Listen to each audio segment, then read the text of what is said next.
હું છું વનવી। અકબરનગર સર્કલ તેમજ નવા વાડદમાં પાણી ભરાયા છે। વાસના બેરેજના 8 દરવાજા ખોલવામાં આવ્યા છે। 8 દરવાજા 2.5 ફૂટ ખોલવામાં આવ્યા। ધારાસભ્ય શૈલેષ પરમારના ઘર પાસે પાણી ભરાયા। વાડજ ખાતે રેલવે ક્રોસિંગ પાસે પાણી ભરાયા હતા।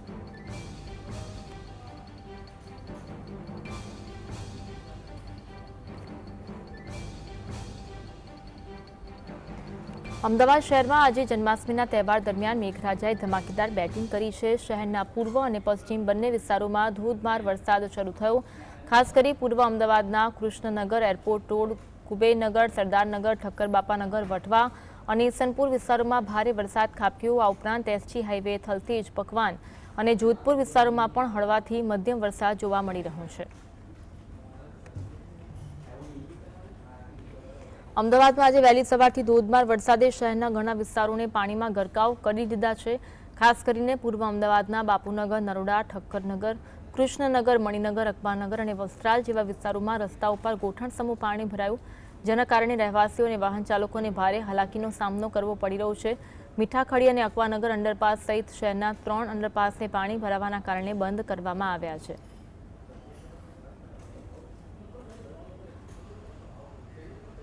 હવામાન વિભાગે આગામી 6 દિવસ રાજ્યના અલગ અલગ ભાગોમાં ભારેથી અતિભારે વરસાદની આગાહી કરી। એવામાં અમદાવાદના કુબેરનગર વિસ્તારમાં પણ વરસાદ પડ્યો હતો। વરસાદને પગલે લોકોને ભારે હાલાકીનો સામનો કરવો પડ્યો હતો।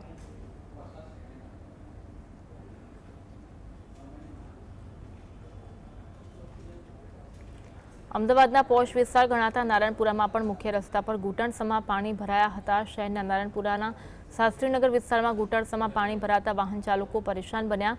રસ્તા પર ગટરમાંથી પાણી બેક મારતા વાહન ચાલકો માટે રસ્તો ડાયવર્ટ કરાયો અને ટ્રાફિક જામની પણ સમસ્યા જોવા મળી હતી। મહાપાલિકા દ્વારા દર વર્ષે પ્રી મોન્સૂન કામગીરીના દાવા થાય છે, પરંતુ વરસાદ બાદ પાણી ભરાઈ જતા તંત્રના દાવાઓ પર સવાલ ઉઠી રહ્યા છે।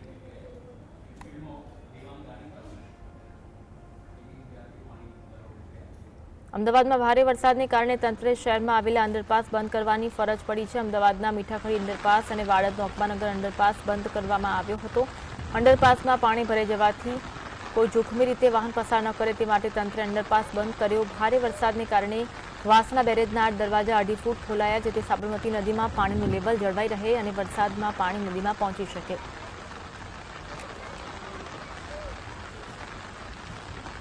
અમદાવાદના પૂર્વ વિસ્તારમાં ભારે વરસાદને કારણે લોકો પરેશાન છે। શહેરના શાહીબાગ વિસ્તારમાં આવેલી ગોપાલજી ચાલીમાં પણ વરસાદી પાણી ભરાયા।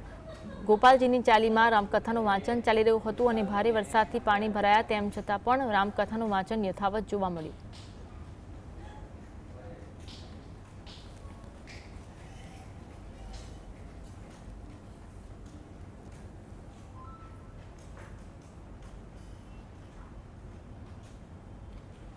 અમદાવાદ શહેરમાં પડેલા મુશળધાર વરસાદી શહેરના અનેક વિસ્તારોમાં વરસાદી પાણી ભરાયા। ખાસ કરી શહેરના પૂર્વ વિસ્તારમાં ભારે વરસાદી પાણીના કારણે રાહતદારી ઉપરાંત સ્થાનિકોને ભારે હાલાકી વેઠવાનો વારો આવ્યો હતો। અમદાવાદ પૂર્વના નરોડાના શ્રીરામ ટેનામેન્ટ, સૈજપુર, બોગા સહિતના વિસ્તારોમાં વરસાદી પાણી ભરાઈ જવાના કારણે લોકોને હાલાકી વેઠવી પડી હતી।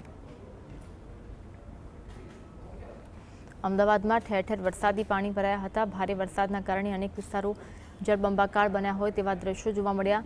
લોકોના ઘરોમાં, સોસાયટીમાં પાણી ભરાયા હતા। ભારે વરસાદના કારણે અમદાવાદમાં જળબંબાકારની સ્થિતિ જોવા મળી હતી, જેના કારણે વાહન ચાલકો અને લોકોને હાલાકીનો સામનો કરવો પડ્યો હતો। લોકોના ઘરમાં ઘૂંટણસમાં પાણી ભરાયેલા જોવા મળ્યા હતા, જેના કારણે અવરજવરમાં ભારે હાલાકીનો સામનો કરવો પડ્યો હતો। અનેક અંડરપાસ બંધ કરવાની પણ ફરજ પડી હતી।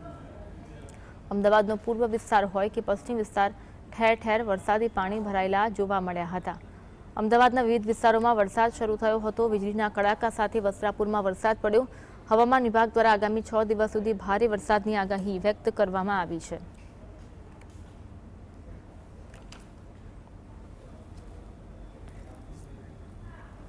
અમદાવાદના પશ્ચિમ વિસ્તારમાં અનેક જગ્યાએ વરસાદી માહોલ જોવા મળ્યો। પશ્ચિમ વિસ્તારમાં બોપલ, સેલા, એસજી હાઈવે, થલતેજ સહિત અન્ય વિસ્તારોમાં વરસાદ પડતા પાણી ભરાયા હતા।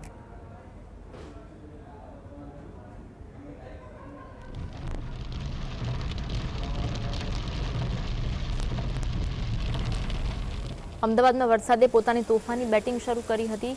અમુક વિસ્તારને બાદ કરતા અમદાવાદના નવા વાડજ ખાતે આવેલા અકબરનગર સર્કલ વિસ્તારમાં ધોધમાર વરસાદ વરસ્યો। સોસાયટીમાં પાણી ભરાવા લાગ્યા તો નાના ભૂલકાઓ વરસાદમાં ભીંજાવાની અને પાણીમાં રમત કરવાની મજા ઉઠાવી રહ્યા હોવાનું જોવા મળી રહ્યું હતું।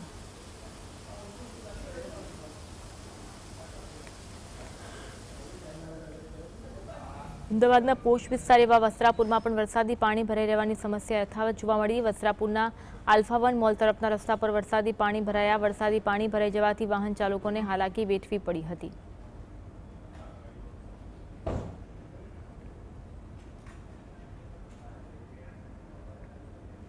અમદાવાદ શહેરમાં ચાલુ વરસાદને પગલે વાસણા ડેમના દરવાજા ખોલવામાં આવ્યા, જેના કારણે સાબરમતી નદીમાં પાણીનું સ્તર વધ્યું।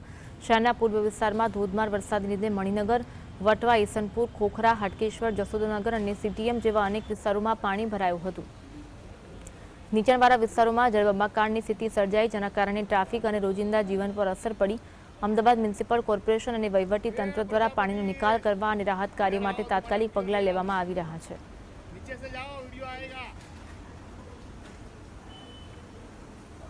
બનાસકાંઠાના લાખણીમાં ફરી લાંબા વિરામ બાદ ગાજવીજ સાથે વરસાદે આગમન કર્યું હતું।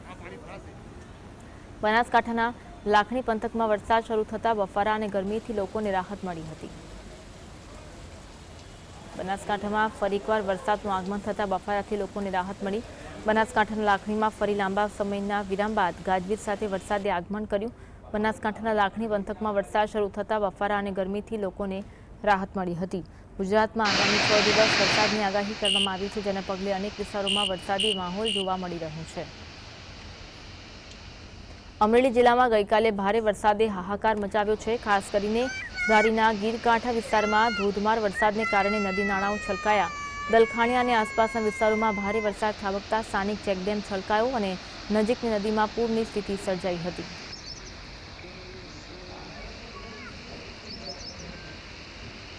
અમરેલી જિલ્લામાં સતત 3 દિવસથી વરસાદી માહોલ છવાયો। જાફરાબાદના કોસ્ટલ બેલ્ટના ગ્રામ્ય પંથક અને માણસા સહિતના ગામોમાં ધીમી ધારે વરસાદ વરસી રહ્યો છે। સારા વરસાદથી ધરતીપુત્રોમાં ખુશીની લહેર જોવા મળી રહી છે। લાંબા વિરામ બાદ વરસાદ વરસતા પાકને નવું જીવતદાન મળશે।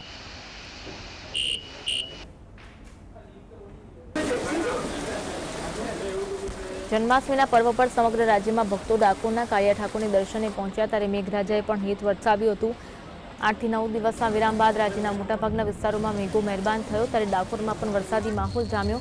ડાકોરમાં આવેલા ગોમતી તળાવમાં પણ નવા નીરની આવક થઈ। દૂર દૂરથી આવેલા ભક્તો વરસાદી માહોલમાં પણ કાળિયા ઠાકોરના દર્શન કરવા આતુર જોવા મળ્યા હતા। ભક્તો રણછોડરાયજીના એક દર્શનની ઝલકથી ધન્યતા અનુભવી હતી।